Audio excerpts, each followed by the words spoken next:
À l'occasion de la campagne annuelle des 16 jours d'activisme, ONU Femmes, entité des Nations Unies et porte-drapeau mondial des femmes et des filles, alerte sur les violences basées sur le genre. Nous avons réalisé une étude mondiale qui porte sur le féminicide et les données sont claires, ça ne recule pas. L'espace privé, donc la maison, est l'espace le plus dangereux pour les femmes et les filles. C'est quand même très inquiétant de se dire, effectivement, il y a le harcèlement en rue, il y a les viols et autres, mais que c'est chez soi qu'on a le plus de chances de mourir de féminicide parce qu'on est une femme. Pour porter son plaidoyer auprès des populations locales, ONU Femmes est allée à la rencontre des femmes des GIE de Salémata et d'Étiolo et de celles des sites d'orpaillage de Saraya et de Sekoto.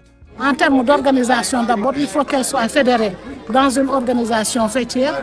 Il faut qu'on identifie du matériel pour les accompagner, améliorer leur production, de la formation aussi pour la qualité et la présentation des produits et de la commercialisation. Nous allons travailler ensemble pour voir une action concertée d'appui à ces femmes.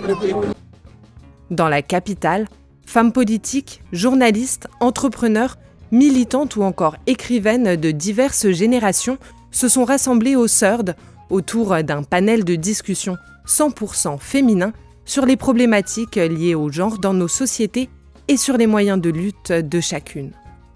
Nous attaquons directement le patriarcat parce que c'est un système tellement bien organisé qui fait que certaines femmes, sans pour autant le savoir, contribuent à l'existence de ce système-là.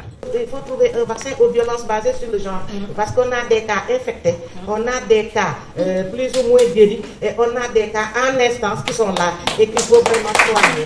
La voix des femmes, leurs paroles, leurs actes sont pour la plupart, depuis un certain nombre d'années, invisibilisés, pour ne pas dire silenciés, de l'espace public. J'ai créé Warka TV pour créer une plateforme féministe qui fait des productions féministes avec un angle de vue féministe. Et il y avait une amie qui me disait ça sert à rien parce que les gens ne vont pas suivre. Et j'ai dit non, c'est pas ça qui est important. Il faut penser à la postérité. C'est avec l'objectif de toucher toutes les couches de la société qu'ONU Femmes a également rassemblé différentes autorités pour un panel de haut niveau sur l'élimination des violences à l'égard des femmes et des filles et l'éradication des stéréotypes de genre. Une activité organisée par le groupe thématique Genre Sénégal et régional qui a vu la participation des Nations Unies, du corps diplomatique basé au Sénégal, de la société civile et des partenaires au développement. Le Sénégal a adopté depuis 2005 la stratégie nationale pour l'équité et l'égalité de genre, la SNEG. La première chose que nous faisons au Sénégal, c'est d'accompagner et appuyer les politiques du gouvernement. Notre projet s'appelle PASNEG, projet d'appui à la stratégie nationale pour l'équité et l'égalité de genre. On a des données, nous savons les causes des violences, nous savons les conséquences des violences, mais nous avons un gap important, c'est les solutions. On a mis en place ce qu'on appelle un réseau de parajuristes. C'est des relais communautaires, c'est des imams, c'est des chefs de quartier, c'est des badjanougor, les marraines de quartier. Donc on les a formés sur les b.a.-ba du droit. Pour corroborer le débat, la parole a été donnée à 6 femmes qui, par leur métier ou leur passion, ont déconstruit des stéréotypes sexistes et sont arrivées à s'imposer dans des univers traditionnellement masculins. Je suis allée à l'université. Je me suis transformée en électromécanicien. J'avais commencé mes luttes par rapport aux droits de l'enfant d'abord quand j'avais 9 ans. J'avais l'habitude de faire le discours au nom des enfants du Sénégal. J'avais pas conscience du problème que pouvait susciter le fait d'être une femme. Tu vas te faire abîmer le visage, et puis voilà, et tu vas pas trouver de mari, et puis voilà. Toutes ces questions que je me suis jamais posées en fait. Sportives, étudiantes, avocates, entrepreneurs, faire entendre leur voix n'a pas toujours été facile. Une large frange de la société n'est pas encore prête à faire bouger les lignes. On a continué à parler surtout du changement sociétal, qui est le changement le plus difficile et le plus long. En tant que femme, tu ne peux pas faire ceci, tu ne peux pas faire cela, tu n'as pas la force pour faire ça.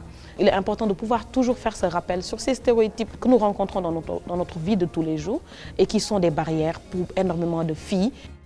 Pour lutter efficacement contre les violences à l'égard des femmes et des filles et protéger leurs droits, ONU Femmes mise également sur la jeunesse. Je pense que c'est tout d'abord une question d'éducation. Je vous donne un exemple simple. Ma sœur, ses travaux ménagers se limitent à faire sa chambre. Ma mère, c'est pareil. Sinon, tous les soirs, c'est soit moi ou mon jumeau qui prépareront. Moi, je veux qu'on se départisse de cette mentalité comme quoi la masculinité, être viril, c'est faire du mal à une femme et la traiter comme du n'importe quoi. Pour leur ouvrir la voie, des représentants de plusieurs associations de lutte pour les droits des femmes se sont ouverts sur leur expérience en matière d'activisme. Je suis membre d'une organisation assez particulière. C'est une organisation composée uniquement d'hommes qui luttent contre les violences faites aux femmes et aux filles. Aujourd'hui, il faut également qu'en tant qu'homme, on comprenne qu'on a des privilèges. Maintenant, ce qu'il faut faire, c'est ces privilèges-là, il faut les mettre, il faut les utiliser de sorte à pouvoir permettre aux femmes de retrouver leur place. C'est le moment pour les hommes de travailler au fond même de leur soi, à changer leur comportement pour que la femme puisse être déjà à l'aise dans son foyer. Nul besoin de prêcher des convaincus.